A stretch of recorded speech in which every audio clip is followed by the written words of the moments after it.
Imagine being so broke that you can't afford heating, so desperate that you write in cafes just to stay warm, so rejected that 12 publishers slam the door in your face. Now imagine that same story becoming the best-selling book series in history. This is the story of J.K. Rowling, a woman who was told no by everyone until one yes changed everything. Joanne Rowling was born on July 31st, 1965 in a small town called Yate near Bristol, England. From a very young age, she loved stories. At just 6 years old, she wrote her first story about a rabbit named Rabbit. It was simple, but it sparked something inside her. A dream. A dream to become a writer. But life had other plans. Jo's childhood wasn't perfect.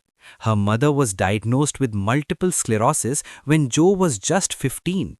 Watching her mother suffer changed something in her. It made her grow up faster.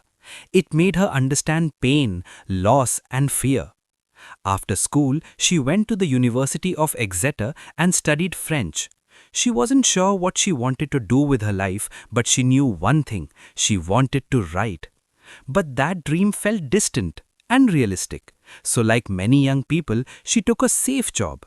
She worked as a researcher and secretary. She moved to Portugal to teach English. And that's where her life took an unexpected turn. In Portugal, she fell in love. She got married. She had a daughter, Jessica. For a moment, it seemed like life was finally falling into place. But then, it all collapsed. Her marriage fell apart. She found herself alone, jobless and heartbroken. At the age of 28, she returned to the UK with her infant daughter, no money and no plan. She was living on welfare. She was clinically depressed. She felt like a complete failure. Jo moved to Edinburgh, Scotland to be near her sister. But life there was hard. She was a single mother living in a tiny, unheated apartment. She couldn't afford childcare, so she had no time to work. Bills piled up. Depression crept in. She later described this period as rock bottom. She felt like she had hit the lowest point a human being could reach without dying. But in that darkness, something strange happened.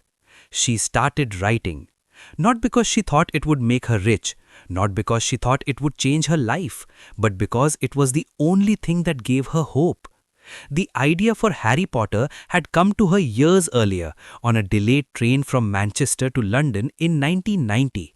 She saw the image of a young boy with glasses, unaware that he was a wizard. The story unfolded in her mind like a movie. For the next 5 years, she carried that story with her, through marriage, through divorce, through depression. And now, in that freezing Edinburgh apartment, she decided to finish it. She would take her daughter Jessica out in a stroller, walk until the baby fell asleep, and then sit in a small cafe called the Elephant House. There, with a cup of coffee she could barely afford, she would write, page after page, chapter after chapter. Her hands were cold, her daughter was sleeping, and the world had no idea that magic was being written. Finally, in 1995, after 5 years of work, she finished the manuscript for Harry Potter and the Philosopher's Stone. She was excited, nervous, hopeful. She sent it to a literary agent. Rejected. She sent it to another. Rejected. Another. Rejected. 12 publishers turned her down. 12 times someone looked at her work and said, "No thanks, not good enough." One publisher even told her, "Don't quit your day job." Imagine that.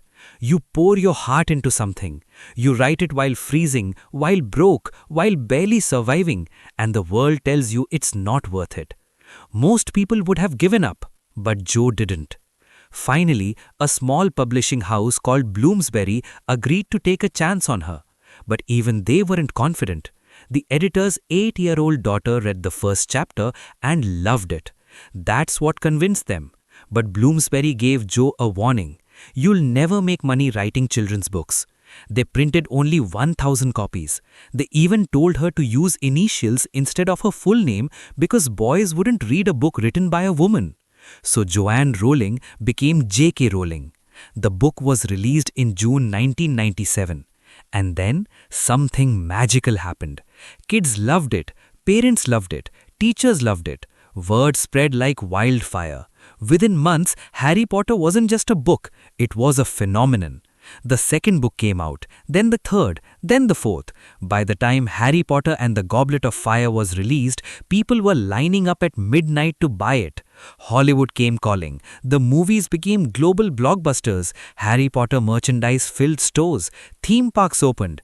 And J.K. Rowling, the woman who once wrote in cafés to stay warm, became one of the richest women in the world. Today, the Harry Potter series has sold over 500 million copies. It's been translated into 80 languages. It's inspired generations. But here's the most important part. None of it would have happened if she had given up. So what can we learn from J.K. Rowling's story? First, rejection doesn't mean failure. It means you are trying.